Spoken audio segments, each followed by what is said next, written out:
Bernard Arnault has bought almost everything. 75 luxury houses, Dior, Bulgari, Tiffany, $16 billion, the largest luxury acquisition in history. When Bernard Arnault wants a brand, the only real question is the price. Except one. There is one name in luxury that Arnault cannot buy.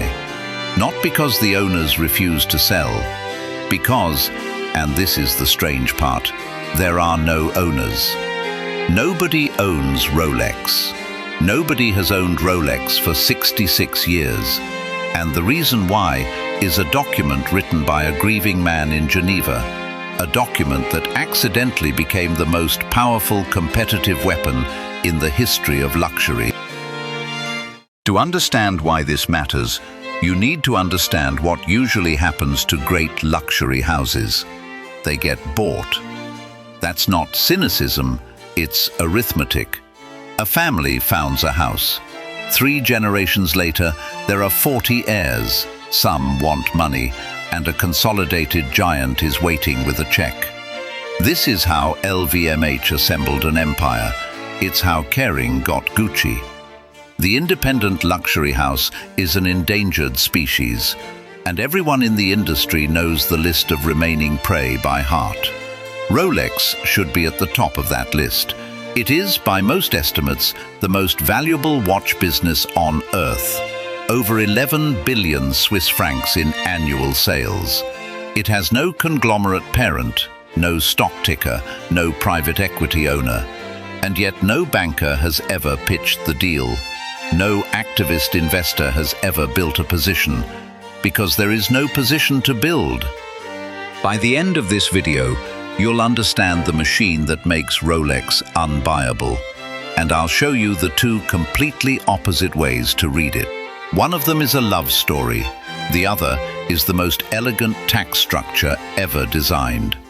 Here's what's uncomfortable, both are true. Kulmbach, Bavaria, 1881.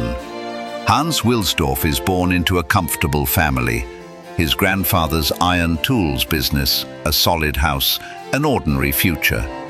By 12, it's gone. His mother dies first, then his father. The uncles sell the family business, pack the 3 children off to boarding school, and effectively close the chapter. Wilsdorf would later say the abandonment taught him self-reliance. I'd put it more sharply, it taught him what he would spend his whole life building against. Everything he made from this point on was designed not to be taken away. He had a gift for languages, German, French, English, and languages in 1900 meant trade. They carried him to a Swiss watch exporter, then to London, where in 1905, at 24, he founded a small firm with his brother-in-law, Wilsdorf and Davis. Understand how absurd his core idea was at the time. Men carried pocket watches. Wristwatches were jewelry for women, imprecise, fragile, faintly ridiculous. Wilsdorf bet everything that the wristwatch was the future, and then spent 20 years systematically killing every objection to it. Accuracy? He obtained the first chronometer certification ever granted to a wristwatch. Fragility? In 1926, the Oyster, the first waterproof case.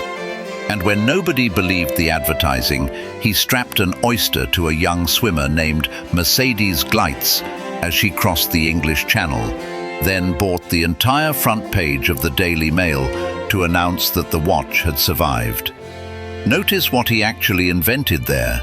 Not just a watch. The proof event, the stunt that turns a product claim into a news story. Every brand ambassador, every extreme sports sponsorship, every tested in impossible conditions campaign since, that's Wilsdorf's playbook. He was, before anything else, the greatest marketer watchmaking has ever produced. Geneva, 1944. Europe is burning. Wilsdorf is 63, wealthy, respected, and about to lose the one thing money had never secured. His wife Florence dies. They had been married 33 years. They had no children. Sit with the arithmetic of his life for a moment. Orphaned at 12, childless at 63, widowed. The company was now, in the most literal sense, the only family structure he had left. And companies, as Wilsdorf knew better than anyone, get sold, broken up, and fought over the moment their founders die. So within months he did something almost no founder does. He began drafting the legal architecture of his own irrelevance. On the 1st of August 1945, the Hans Wilsdorf Foundation was established in Geneva. And when Wilsdorf died in 1960, his will executed the final move. Every single share of Rolex passed to the foundation. Not to relatives, not to partners, to a charitable entity whose founding instructions were, in essence, this company must outlive everyone, including you. From the 6th of July 1960 to this morning, nobody has owned Rolex. Here's the editorial claim I'll defend for the rest of this video. That document is the single most consequential decision in the company's history. More than the oyster, more than the submariner, because every strange, brilliant, infuriating thing Rolex does today traces back to it. So what actually is this thing that owns Rolex? Strip away the mystique and look at the mechanism, because the mechanism is the story. The Hans Wilsdorf Foundation is likely the wealthiest charitable foundation in Geneva, possibly in Europe, and it runs on a permanent staff of about 24 people. Its board has 8 seats. 24 people. For context, the foundation, managing 11 billion francs of annual watch sales, employs fewer people than a single Rolex boutique. How? Because it's missing the 2 departments that consume most charities from the inside: fundraising and investment. It doesn't fundraise, it owns 100% of Rolex, and somewhere between 300 million and 3 billion francs flow in annually, whether anyone lifts a finger or not. And it doesn't manage an investment portfolio. Its portfolio is one asset permanently: the company. Now, the details that the 30-second versions of this story always get wrong, and the details are where it gets interesting. First, Rolex itself is not a charity. Rolex SA is a normal, ferociously profitable, for-profit company. It's the owner that is a charitable foundation.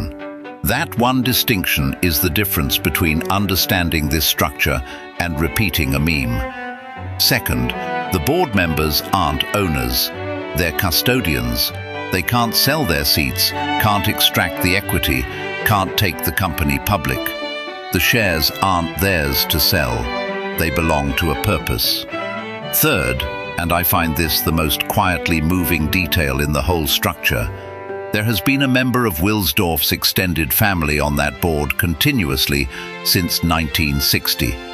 The family holds a quarter of the votes and receives none of the income. Think about what that means.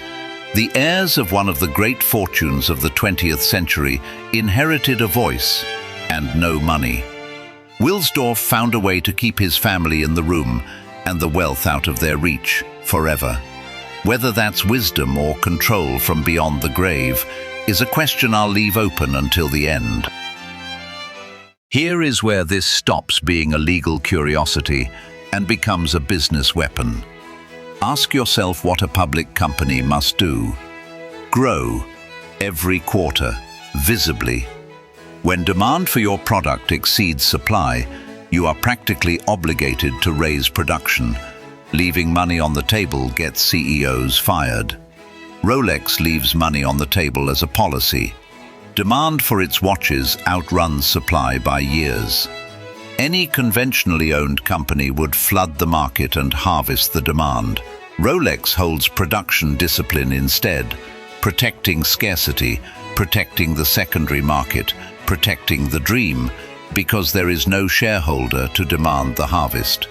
The foundation doesn't need a bigger dividend, it needs Rolex to exist in 100 years. The same logic explains the product philosophy. Rolex design moves at a glacial pace. Models evolve over decades, not seasons, which in fashion would be suicide, and in trust building is genius. It explains the vertical integration. When your horizon is a century, buying your own foundries and suppliers is obvious. It even explains 2023, when Rolex stunned the industry by buying Bulgari, its own largest retailer. A quarterly company debates that acquisition for years. A company owned by eternity just does it. And it explains the fact we started with. Bernard Arnault's entire method, patient stake building, family pressure, the tender offer nobody can refuse, requires one thing to exist: shares that someone eventually will sell. At Rolex, there are no such shares. There is no family faction to court, no fund to pressure, no price that means anything. The most valuable watch company on earth is not expensive. It is unpurchasable, which is a different category of thing. My honest read, this is the deepest moat in luxury, and it cost nothing to build. No patents, no technology, no secret, a structure. Rolex's greatest competitive advantage is a piece of paper from 1945. Now let me argue against everything I just said, because there is a second, colder way to read this machine, and pretending otherwise would be marketing, not documentary. A charitable foundation in Switzerland pays little to no tax, which means the structure that protects Rolex from acquisition also means one of the most profitable companies in Europe contributes almost nothing in corporate taxation on its ownership layer. Call the foundation what it romantically is, a widower's monument, and you must also call it what it functionally is, a perpetual tax shelter of extraordinary efficiency. And the charity itself? Largely a black box. The foundation's list of beneficiaries is confidential. In 2011, critics in Geneva pressed exactly this point.